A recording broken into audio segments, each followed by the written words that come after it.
Hoje eu vou trazer aqui uma atualização muito interessante de um caso que a gente já trouxe aqui no podcast lá em 2021, que é o caso da Yara Gambirazio. E, gente, eu acabei de republicar esse episódio de 2021, faz uma semana atrás que eu republiquei esse episódio, lembrando que é um episódio antigo, então eu só republiquei porque as pessoas normalmente elas, fala sobre esse caso, e aí eu já trouxe esse caso, as pessoas só não pesquisam, né, só não vão lá. Quando você tá no podcast do Casos Reais, você consegue ir lá na lupa e pesquisar o nome do caso que você quer. E muitas pessoas não fazem isso. Então eu meio que republiquei como uma forma de fazer com que as pessoas olhassem para esse caso de novo. Ele continua lá em 2021. Então eu vou resumir aqui também para quem não conhece esse caso, ou você pode voltar lá para o episódio que eu acabei de republicar. Então se você desce aqui um pouquinho, você consegue ver ele.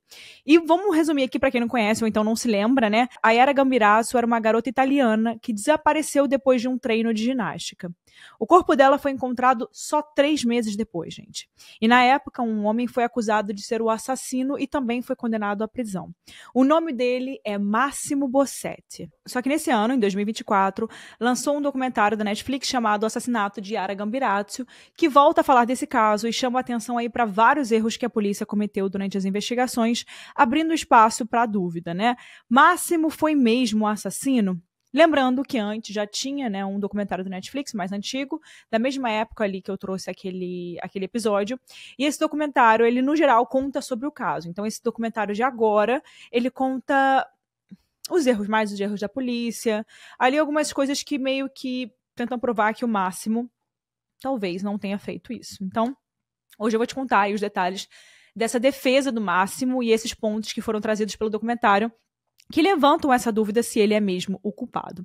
Aqui é Erika Miranda e esse é o podcast Casos Reais. Para quem não me conhece, eu trago aqui todas as quartas-feiras um episódio novo, disponível em todas as plataformas, YouTube, Spotify, Amazon, Deezer, todas as plataformas têm aí o podcast.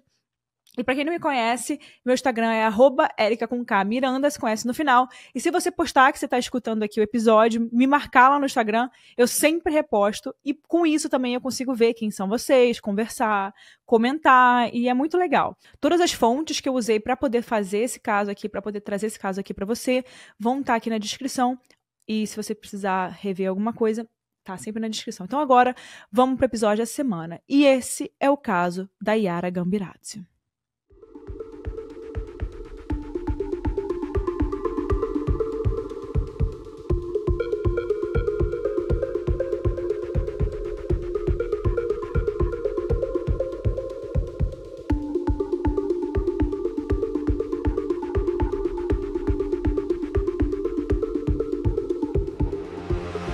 Começou no dia 26 de novembro de 2010.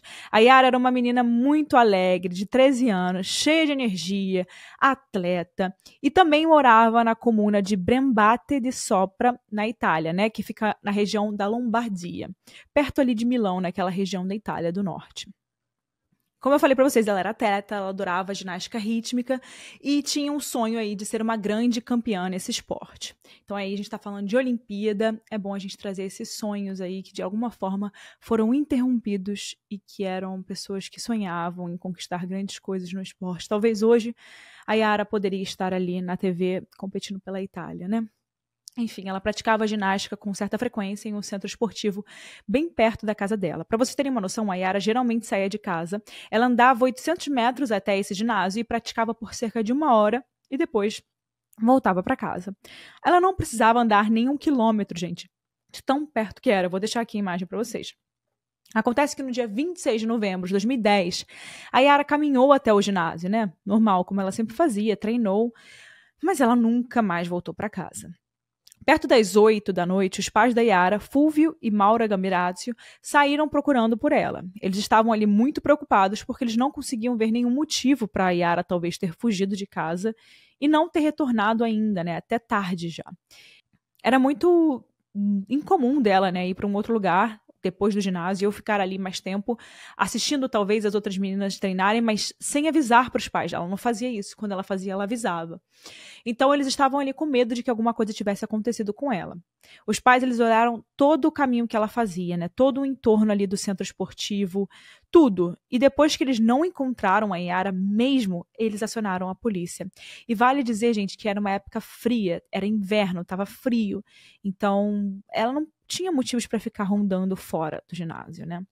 Mais de 500 oficiais da região, né, foram ali para essa busca dela e partiram de ponto de início ali do ginásio, que é onde ela foi vista pela última vez, mas as buscas estavam só começando, né? Então, era tipo o primeiro dia de alguns que ainda viriam. Durante os próximos dias, a polícia também recebeu várias denúncias anônimas e testemunhas foram ouvidas. Uma dessas testemunhas foi o Enrico Tironi, que supostamente foi uma das últimas pessoas a ver Yara, né, por ali.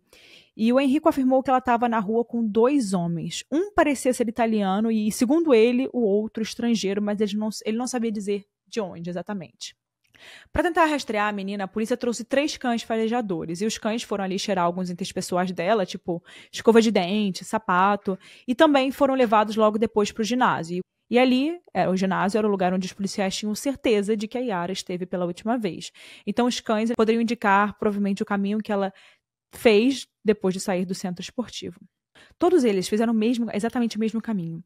Mas era um caminho estranho, muito diferente daquele que a Yara estava acostumada a fazer quando ela voltava para casa. Na noite em que ela desapareceu, a Yara supostamente seguiu ali por uma rua isolada. Bem esquisita, gente, porque era mais vazia, tipo... Imagina, de noite, no frio, não tinha nem casas, residências ali. Na verdade, aquela rua era cheia de armazéns e fábricas. A família alegou que ela nunca fez isso e que não fazia sentido nenhum a Yara ter ido por essa rua. Basicamente, os cães seguiram por essa rua e fizeram um percurso de 2 quilômetros, e esse percurso ele levava até um canteiro de obras de um centro comercial que estava sendo construído na época. A polícia levou em conta que a Yara poderia estar lá, né, porque os cães cheiraram. E fizeram procuras no local. Inclusive, eles procuraram com equipamentos que detectariam se ela tivesse sido enterrada ali em cimento, em alguma coisa do tipo, mas eles não encontraram nada. Todos que trabalhavam nessa obra, direta ou indiretamente, foram grampeados ou investigados. Ali trabalhavam muitos estrangeiros, o que batia ali com a descrição que a testemunha ocular, aquele Enrico Tironi, tinha dado, né, de que ele tinha visto a Yara naquela noite com 2 homens desconhecidos, um italiano e outro estrangeiro. Depois de alguns dias, enquanto a polícia estava ali interceptando e ouvindo as ligações dessas pessoas que trabalhavam lá, que tinham sido grampeados, os policiais escutaram alguém dizer uma frase em árabe que traduzida ficava mais ou menos assim, gente. Abre aspas. Alá me perdoe, eu não a matei. Fecha aspas. No mesmo instante, a polícia começou uma busca por quem tinha dito isso, né? E o nome dele era Mohamed Fikri, um marroquino que trabalhava na Itália. Os policiais pegaram a localização dele pelo GPS e descobriram que Mohamed estava a bordo de uma balsa, um barco ali que estava saindo da Itália. E esse possível assassino estava provavelmente fugindo. O cara estava ali voltando para o país de origem dele, o Marrocos, e ele já estava na cidade de Gênova, que é longe de Bembrat, né, de onde é a cidade da Yara. E em uma cena, gente, de filme, a polícia abordou o navio que já tinha saído, né, o barco já estava no meio da água, e prendeu Mohamed Fikri. Ele foi interrogado pela promotora do caso, a Letícia Ruggeri, mas ele foi solto logo em seguida, porque a polícia cometeu, gente, um erro gravíssimo. E aqui a gente já começa a ver alguns erros da polícia e dos investigadores. Esse erro, gente, que eu vou falar... nem tá na defesa do Bossetti, tá? Mas ele já é um indício de que as investigações aconteceram de uma forma muito atrapalhada. E pensando sobre isso, esse atrapalhado pode estar muito relacionado à pressão gigantesca que os policiais estavam sofrendo ali pela mídia e também pela população para poder avançar com o caso, para poder encontrar qualquer coisa concreta ou responsabilizar alguém, né? O erro que a polícia cometeu nesse momento foi um erro de tradução. O Mohamed estava falando em árabe e ele tinha dito uma frase que tinha algumas palavras e uma dessas palavras terminava com ya. E a outra palavra vinha logo depois dessa frase e começava com ra. Então, quando os intérpretes ouviram o Mohamed falar essa frase rápido, eles acabaram juntando o começo de uma palavra com o final da outra, tipo Yara, né? Que não tinha nada a ver com o que o Mohamed tinha falado, né? E quando o cara já estava preso e trouxeram ali os falantes de árabe para poder reanalisar o que o Mohamed tinha falado, a frase era completamente outra, gente. Na verdade, ele estava ligando aí para uma pessoa para quem ele devia dinheiro. E enquanto a ligação estava chamando, ele falou: Alá, faça com que ele atenda o telefone, né? Então era tipo um pedido para Alá. E, gente, antes de prenderem o Mohamed, antes de irem até o barco lá, a polícia fez 2 intérpretes ou 3 intérpretes escutarem. Então, assim, os intérpretes escutaram errado, é muito estranho. Enfim, a prisão do Mohamed Friki, claro, foi anulada com isso, né? Somente em 26 de fevereiro de 2011, ou seja, mais de 90 dias depois da noite do desaparecimento, o corpo da Yara foi encontrado em Quinonlo de Isola, a 10 quilômetros da cidade em que ela morava. Ela foi encontrada por acaso. Um homem estava testando um aeromodelo ali da região, em uma mata, e o aeromodelo dele, o avião dele, caiu a 1 metro do corpo da Yara. Então ele avisou para a polícia na hora. O corpo da Yara apresentava vários cortes superficiais e também um ferimento na cabeça. Esses ferimentos sozinhos não seriam fatais, mas ela morreu por causa de uma combinação ali dessas lesões e por ter sido deixada para morrer, sofrendo hipotermia, porque, como eu disse para vocês, estava muito frio naquela época, e também pela falta de comida e de água, ou seja, ela foi abandonada, ela foi deixada para morrer, literalmente.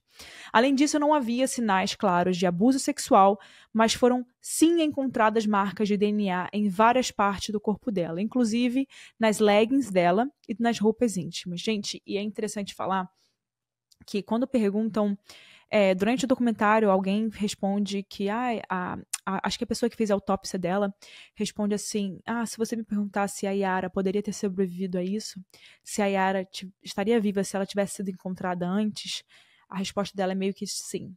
A Yara teria sobrevivido se ela tivesse sido encontrada, né? Se tivessem encontrado ali o corpo dela, se tivessem encontrado ela 1, 2, 3 dias depois, né? Porém, ela foi deixada ali. O funeral de Yara foi realizado no dia 28 de maio de 2011. A partir do material genético encontrado na roupa íntima e na legging da Yara, a polícia começou um grande esforço para encontrar uma pessoa com um DNA correspondente, ou seja, para encontrar o possível assassino, né, que os investigadores apelidaram nesse momento de Desconhecido 1. Os cientistas forenses analisaram e compararam cerca de 22 mil perfis de DNA. E em 16 de junho de 2014, quase 4 anos depois do assassinato, um pedreiro italiano chamado Massimo Bossetti foi preso, acusado de ser o Desconhecido 1. Gente, até ali foi gasto muito dinheiro da polícia, porque para você testar o DNA de cada um, gente, é literalmente você passar aquele negocinho de swab, né, aquele negocinho, e pegar o DNA de cada um, gente. É tipo assim, numa cidade inteira praticamente. É muito dinheiro, é muito trabalho. Então, assim, era um grande... Eles queriam muito encontrar alguém. Eles precisavam encontrar alguém. Era o caso mais falado da Itália no momento. O Bossetti alega até hoje que é inocente. E ele disse que na época ele sofria de sangramentos nasais e que alguém tinha roubado suas ferramentas de trabalho, incluindo uma faca, um furador e uma espátula, possivelmente sujas de sangue.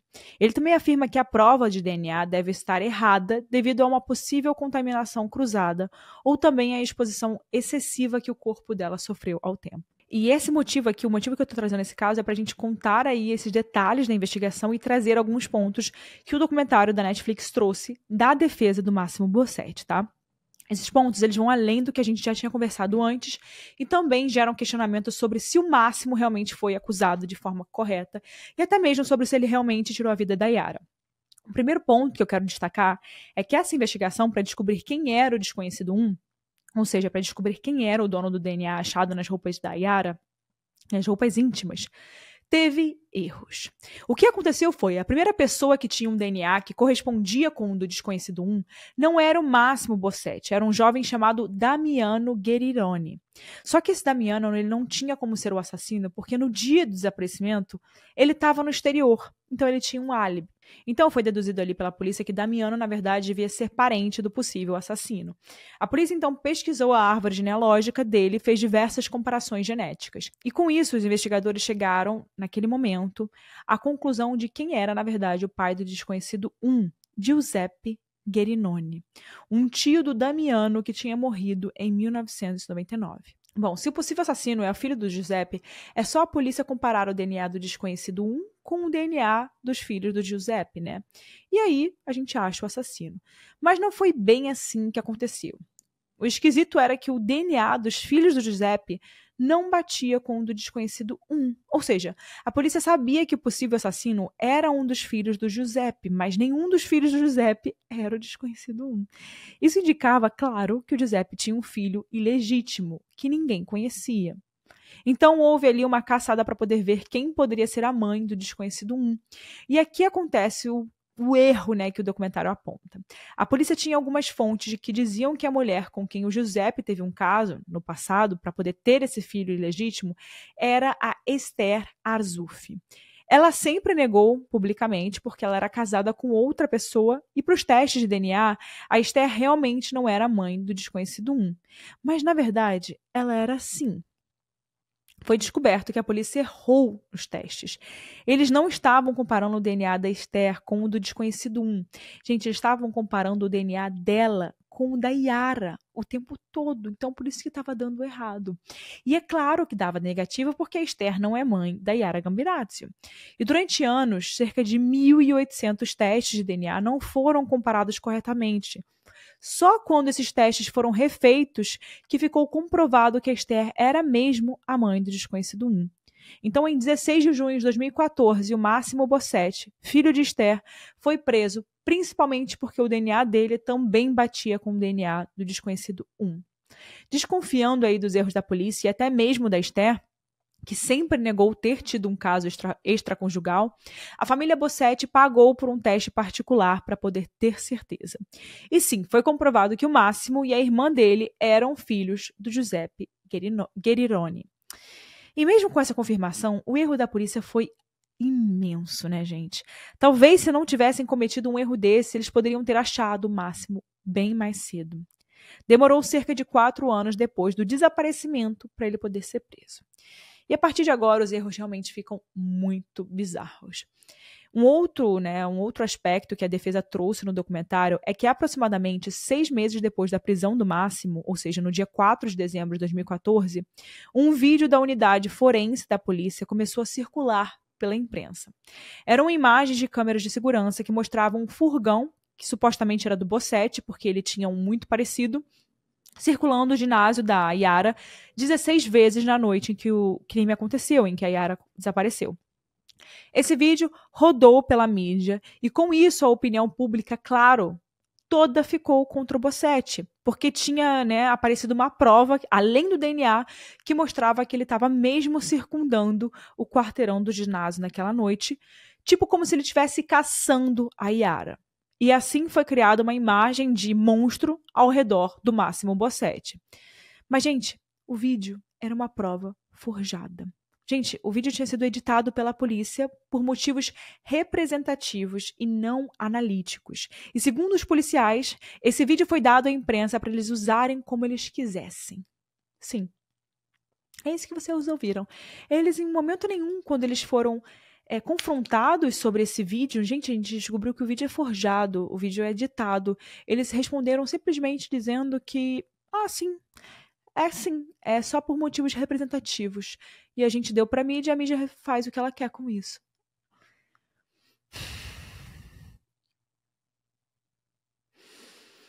Ai, gente, o que dizer sobre isso?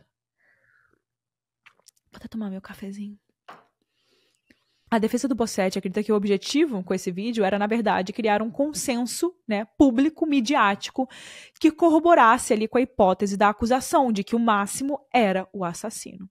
Sabendo da falsificação do vídeo, foi feito um estudo por um arquiteto especialista que mediu elementos do vídeo, como um portão, por exemplo, para poder fazer cálculos matemáticos e descobrir o tamanho do furgão que estava circundando o ginásio. E foi descoberto que o furgão, né, do vídeo era mais baixo do que o furgão do Bossetti.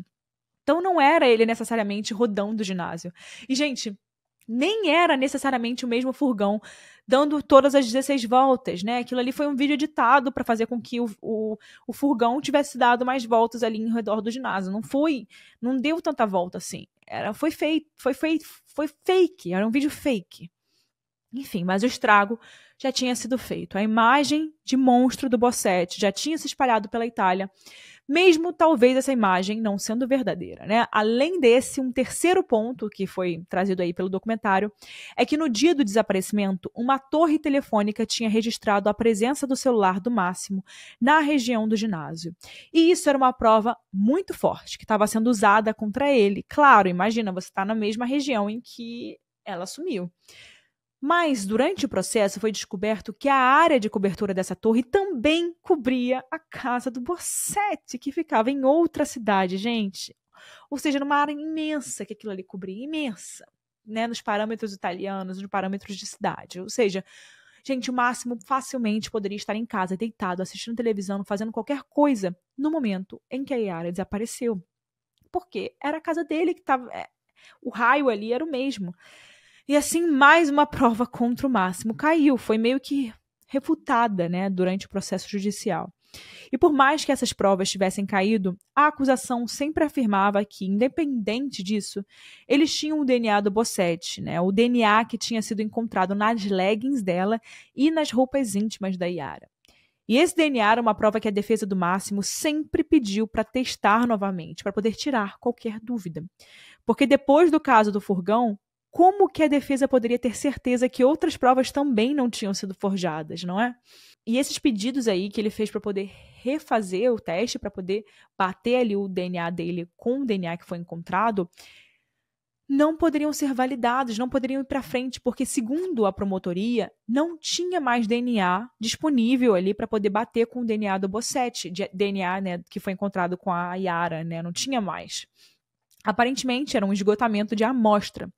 Ali, durante a primeira análise, o material foi naturalmente degradado pela própria análise. Então, não era possível mesmo revisitar essa prova ali que tinha o DNA. Enfim, isso foi o que eles falaram. E para piorar a situação, ainda foi descoberto pela defesa que foram usados, gente, kits vencidos nas análises para fazer. Para fazer as comparações de DNA. Kits vencidos. Ou seja, um outro erro da polícia, porque gera dúvidas se essas análises realmente não foram prejudicadas pelos kits vencidos. Se talvez não deu um resultado errado, né? Enfim, gente, são muitas coisas erradas, porque se tiveram kits vencidos, todas essas comparações de DNA podem ter sido erradas e todas as outras que fizeram com várias pessoas ao redor aí da cidade para poder descobrir quem era o culpado. Enfim.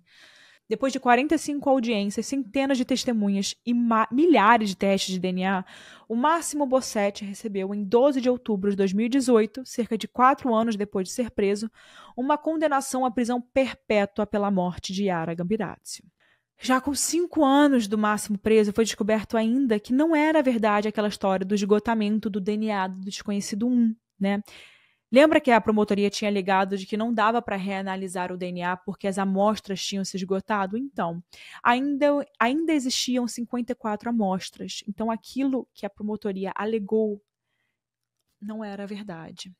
No dia 26 de novembro de 2019, a defesa pediu para conferir essas amostras de DNA para uma nova análise e uma análise mais profunda, né, mais aprofundada. O pedido foi autorizado no dia seguinte. Mas, poucos dias depois disso, as amostras foram movidas de onde elas estavam guardadas, né, num escritório ali de provas criminais, para uma sala sem equipamento adequado para conservar material genético. A promotora do caso da Yara, Letícia Ruggeri, foi supostamente alertada sobre o risco das amostras se deteriorarem, caso elas não fossem ali armazenadas e conservadas da maneira correta. Mas a Letícia, naquele momento, ali nas trocas de um lugar para o outro, de levar aquela amostra de um lugar onde ela estava conservada para um lugar onde não era conservado, essa promotora, Letícia, supostamente mandou prosseguir com essa mudança de local, mesmo sabendo desses riscos de perder as amostras, né? Os advogados de Bossetti, inclusive, alegam que foi por ordem da promotora que essas 54 amostras de DNA acabaram sendo destruídas. Em dezembro de 2022, foi aberta uma investigação contra a Letícia Ruggeri, né, a promotora, por fraude processual.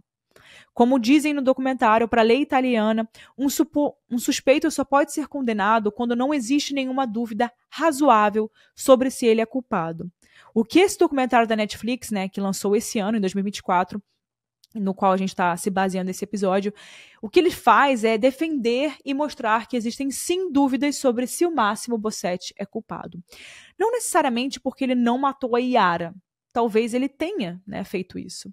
A defesa acha que ele é inocente.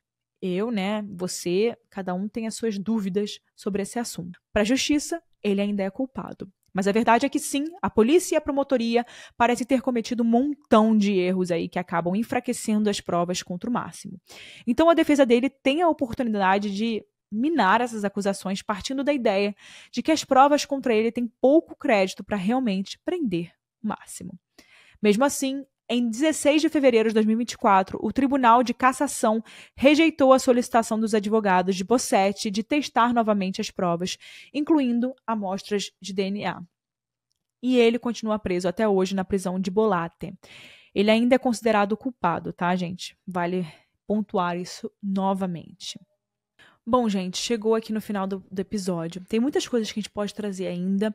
E aqui é a hora da opinião, e eu acho que eu vou trazer minha opinião aqui. Vou trazer algumas coisas que eu deixei de fora, a gente deixou de fora aqui no episódio. E logo depois da minha opinião, vem a opinião do Lucas, que é o roteirista do podcast. Então, algumas coisas que eu vou falar aqui não é opinião, tá? Eu só tô trazendo algumas coisas além. Então, se você quiser saber mais sobre esse caso, vai lá, dá uma assistida nesse documentário, é interessante, né? Nessa série, na verdade, porque é um documentário, mas é grande. Grande, entre aspas, são poucos episódios, acho que são 5 episódios. Mas tem um ponto muito interessante que eles trazem, gente, que é sobre a parte que eles encontraram também outras amostras de DNA de outras pessoas no corpo da Yara, não somente do Máximo Bossetti. Ele não foi o único não foi o único DNA encontrado no corpo da Yara. Teve também uma professora dela do ginásio, de onde ela praticava ginástica. Então, encontraram o DNA dessa professora também no corpo da Yara. No casaco da Yara, se eu não me engano, tá? E por que, gente, tem o DNA dela lá também? Um pouco estranho, né? E aí, também trouxeram isso no documentário, dizendo que muitos acreditam que o DNA dela estava ali, porque, enfim, ela era professora dela, né? Você toca ali, você dá um beijo, você abraça e tal. Mas o DNA estava nessa parte aqui, que é quando você puxa a pessoa pelo... É como se alguém tivesse puxado a Yara pelo pulso, assim. E isso você normalmente faz quando a pessoa tá sem vida, ou você tá puxando a pessoa, né?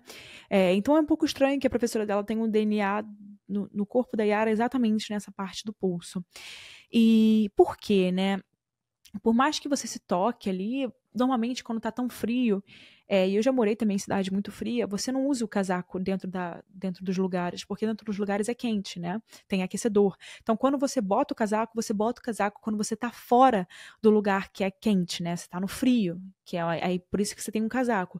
E normalmente quando você tem um casaco, você já saiu do lugar, então você já se despediu das pessoas. Não tem por que alguém te dar um abraço quando você tá de casaco. É normalmente...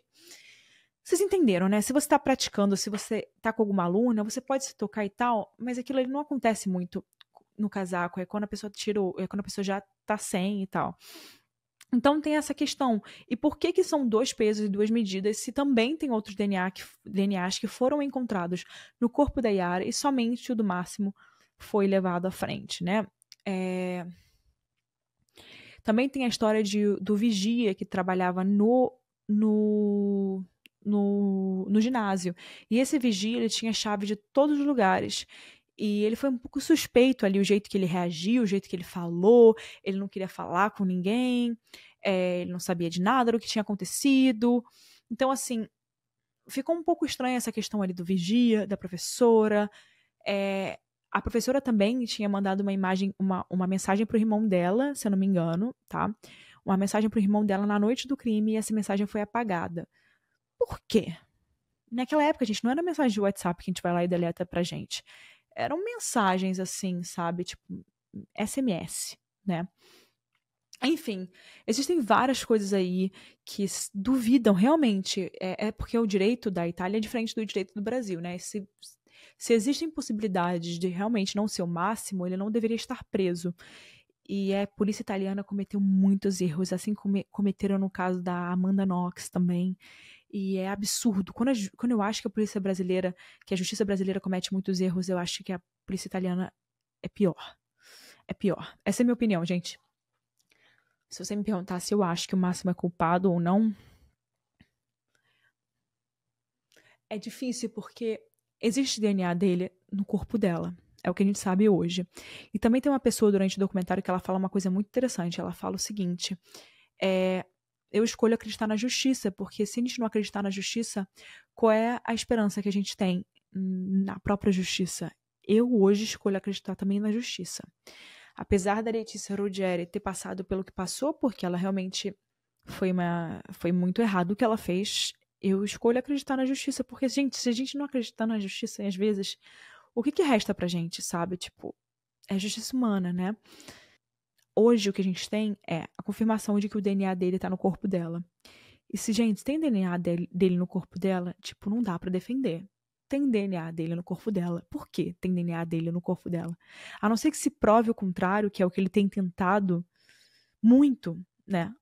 A não ser que se prove o contrário, que eu não sei se dá pra provar ainda o contrário, já que agora realmente as amostras foram danificadas, deveriam tirar ele da prisão por não terem como comprovar que realmente o DNA, já que tiveram várias confirmações de que o DNA foi danificado, de que fizeram amostras com kits vencidos, de que compararam o DNA do desconhecido 1, ao invés de ser do desconhecido 1, era da Yara, quando deveria ser do desconhecido 1, né? E não da Yara. Então, assim, foram vários erros. Então, isso realmente pode ter levado com que o DNA dele tenha parado ali de alguma... O que a gente tem é um DNA dele foi encontrado, DNA desconhecido 1, que é compatível com o dele, foi encontrado no corpo da Yara, nas leggings nas roupas íntimas. É isso que a gente tem hoje. A não ser que se prove o contrário, é isso. E tem várias coisas também. Por exemplo, o pai da Yara, ele trabalhava com obras, né? Ele tinha alguma coisa ali de construção, algum negócio de construção. Então, tudo leva a crer que ela foi levada para uma área de construção, né? Porque ele tinha algum desentendimento com alguém, algumas coisas para resolver com alguém dessa área, e ele também trabalhava nessa área. Então, tem algumas coisas ali que fazem sentido. Máximo Bossetti era pedreiro.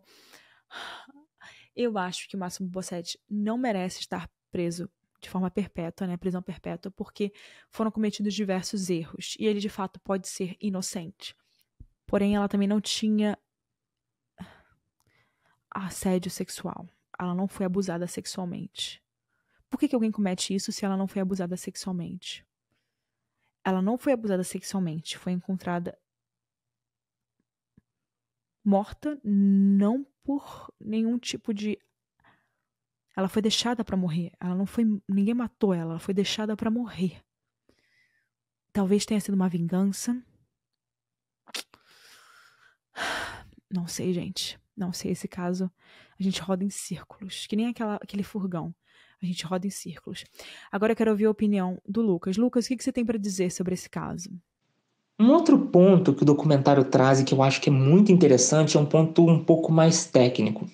A primeira evidência de DNA do desconhecido 1 que foi encontrada mostrava características que foram consideradas ali pelo documentário como controversas, né? Isso porque não estava presente nessas amostras o DNA mitocondrial do Máximo, só o DNA nuclear dele. Para a acusação, isso não é uma anormalidade, mas de acordo com Peter Gill, que é um especialista e professor de genética forense, que o documentário trouxe para falar um pouquinho sobre o assunto, a expectativa é que em casos como o da Yara seja encontrado sim tanto o DNA mitocondrial quanto o DNA nuclear do assassino.